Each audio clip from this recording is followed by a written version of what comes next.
Eu sou Carol, sou fisioterapeuta pélvica. Eu me formei em 2020 na São Camilo, no meio da pandemia, com aquele caos.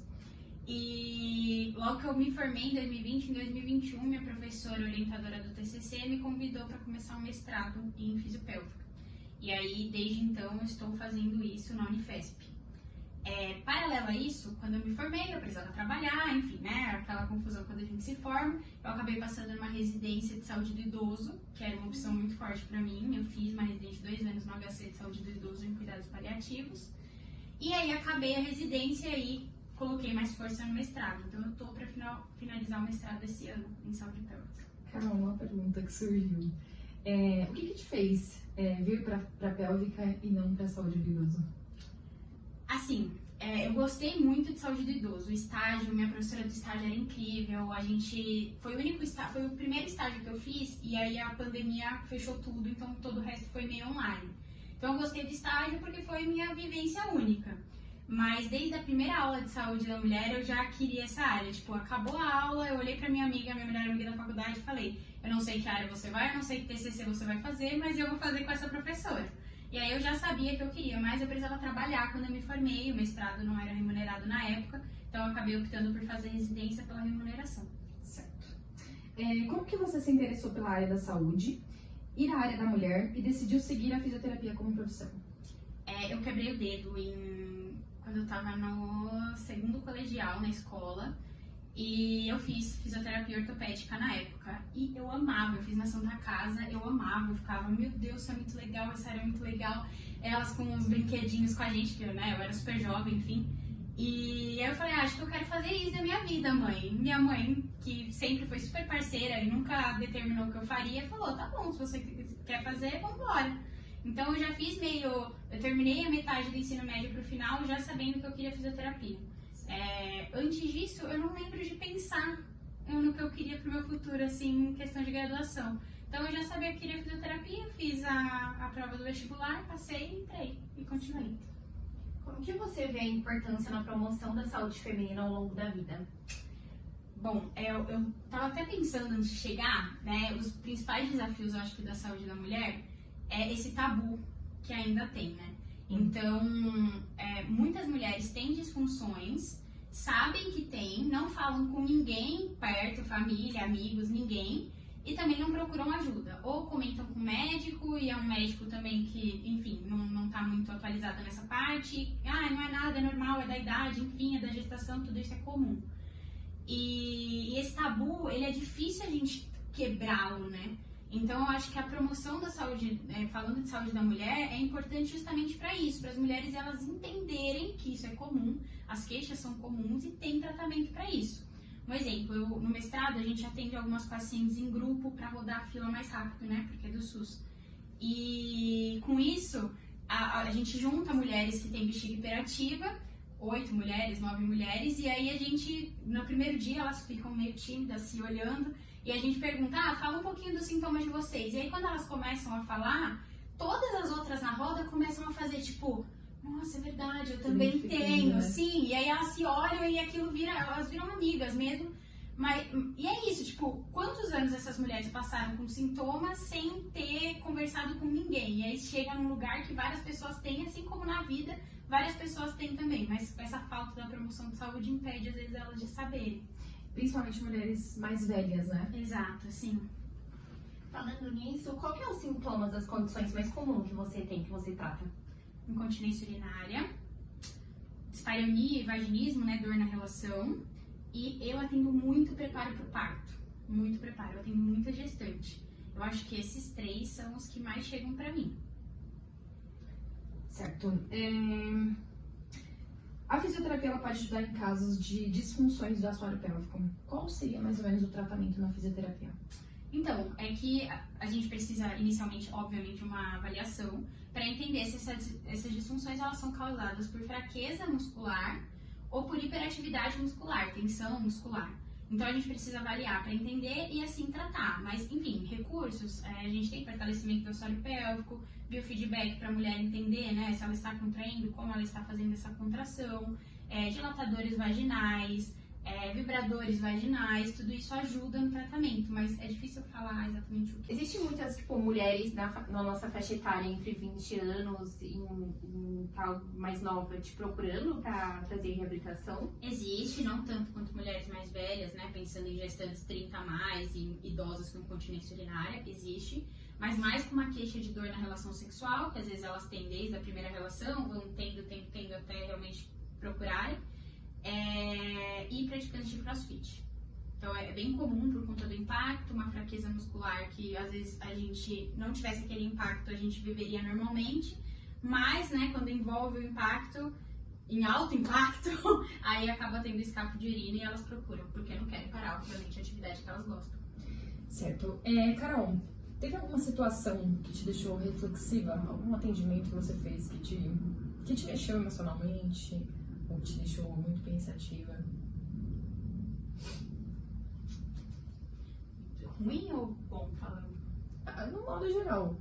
Alguma coisa que te marcou, seja boa ou ruim. Eu tive uma gestante que eu acompanhei a gestação inteira dela e com 38 semanas ela apontou alguns sinais esquisitos, ela parou, diminuiu a movimentação fetal do bebê dela, ela começou a estranhar, foi no hospital, falaram que estava tudo bem, voltou para casa, nada da bebê mexer, e quando ela voltou para o hospital novamente, a bebê já tinha falecido. Então foi muito ruim, porque aquilo, né, você nem é mãe, mas você acompanha tantas semanas, e aí de repente, numa fase final que já era para estar entrando em trabalho de parto, aquele baque foi bem ruim. E quando eu comecei a atender no mestrado, essa faixa etária mais velha, quando a gente perguntava de atividade sexual, que tipo, faço, mas não gosto, faço porque é meu dever, como eu falei anteriormente, é uma coisa que mexeu muito comigo, assim, de um jeito ruim no começo, de pensar, nossa, será que é isso? Ficar ouvindo isso é uma coisa que eu quero ou não, mas enfim, as coisas foram passando.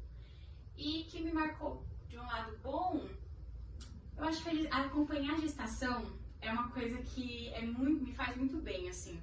E eu era uma pessoa que, antes de me formar, quando me perguntavam, você quer ser mãe? Era um não sonoro, assim, nunca. Não vou ser, minha mãe não vai ser vó. Era bem assim. E acompanhando tantas gestações, hoje eu já sou acho que com os 34 eu vou querer sim ser mãe. Então foi uma coisa que me mudou, né? E paralelo a isso eu comecei a namorar nessa fase também, mas eu brinco, não foi o meu namoro que mudou isso, foi realmente atender gestantes que mudou essa minha opinião. Carol, quais foram as suas realizações mais importantes na profissão, na fisiopélvica?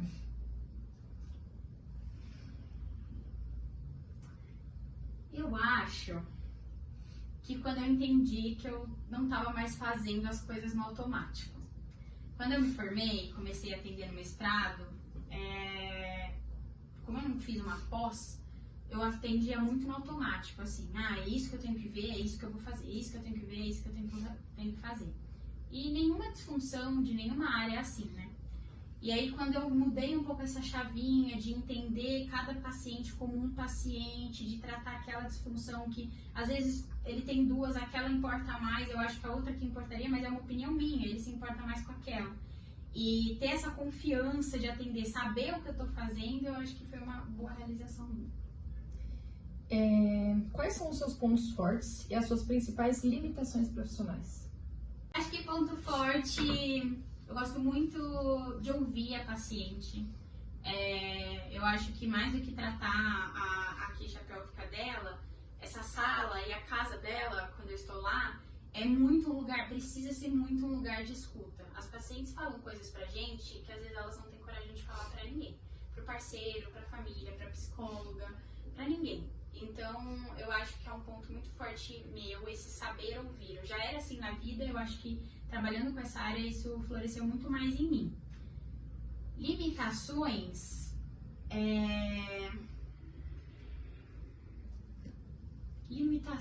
cara. É que assim, eu sou um pouco insegura ainda, eu acho que a gente nunca, obviamente, vai saber de tudo. Mas eu me sinto em alguns momentos um pouco insegura, tendo que discutir bastante caso, pra eu sentir que, tá tudo bem, tô certa. Acho que é isso. Tem alguma meta que você não conseguiu atingir ainda? Tem milhares de metas, mas Pensando, Pensando na fisiopélvica. acho que abri o meu próprio consultório. Certo. Não só eu, mas eu acho que muitas pessoas da nossa sala conheceram a fisiopélvica somente por conta da graduação. Eu mesma não tinha noção que Eu também. que Quando eu existia. pensei em fisioterapia, a última coisa que eu pensei, na verdade eu nem pensei nisso. E é engraçado porque minha mãe é nova, ela me teve com 15 anos. Mas mesmo sendo uma mulher nova, hoje de 45 anos, quando ela fica tentando entender o que eu faço, eu explico, mãe, a gente faz isso pensando em evitar, né, uma laceração. Aí ela, laceração, Carol, o que é isso? Aí eu falo, tipo, é quando o bebê sai, faz o rasguinho, aí ela, não, isso não existe, o médico vai lá e o médico corta.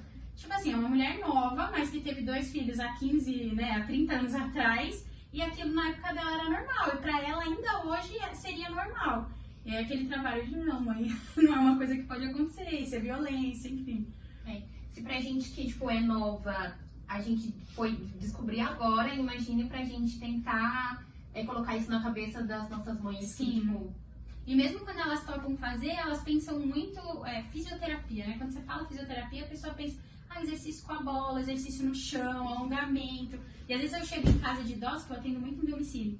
E aí a filha que marcou, a idosa só tá lá me esperando e ela tá com uma roupa de ginástica pronta, me recebendo. E eu, Dona Maria, vamos lá no quarto tirar a roupa agora. Então é isso, é muita coisa nova ao mesmo tempo. Quais sinais indicam que a mulher deve procurar uma fisioterapeuta pélvica? Bom, dor na relação, perda de urina, dificuldade na penetração ou até para fazer exames ginecológicos, gestação, pós-parto, acordar muito durante a noite, perder xixi quando tosse, espirra, enfim, qualquer dessas disfunções são um sinal para você procurar fisioterapia. E o pré-parto também, né? Sim. É muito indicado para... É muito. Na verdade, é até curioso porque muita gente acha que só pensando no parto vaginal.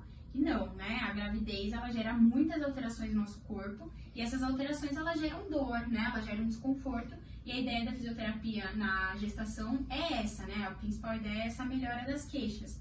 Mas para pacientes que também querem um parto vaginal, né? Optam, né? Preferem, têm preferência, a gente também trabalha o alongamento dessa musculatura pensando no preparo para o parto. Mas, eu quero cesárea, então não precisa? Não, precisa também.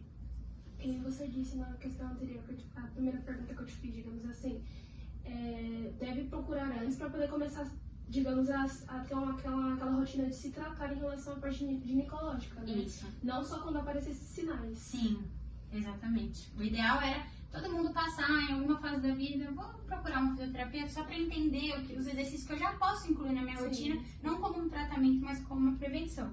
Na prática, não é o que rola. As pessoas todas, de todas as áreas, procuram só quando o sintoma já apareceram. Exatamente. Como que você descreveria a sua profissão? Um sonho. Um sonho. Eu me sinto feliz, realizada. Eu tinha medo na faculdade em vários momentos de não sentir isso, porque eu acho que são muitas matérias ao mesmo tempo.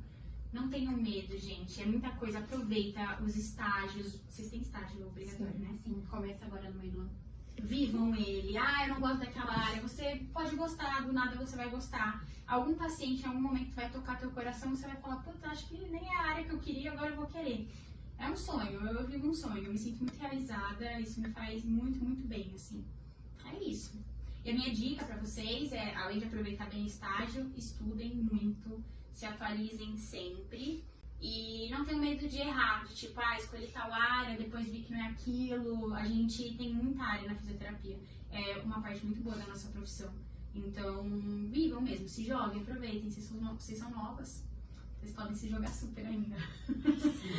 É isso, Carol, muito obrigada pela sua Imagina. disponibilidade Imagina, e gente. atender a gente. Deixa um recado pro pessoal aí da sala. É isso, gente. Aproveitem o estágio de vocês, curtam muito. Estão iniciando. Eles estão começando. Então peraí. novo. Tá.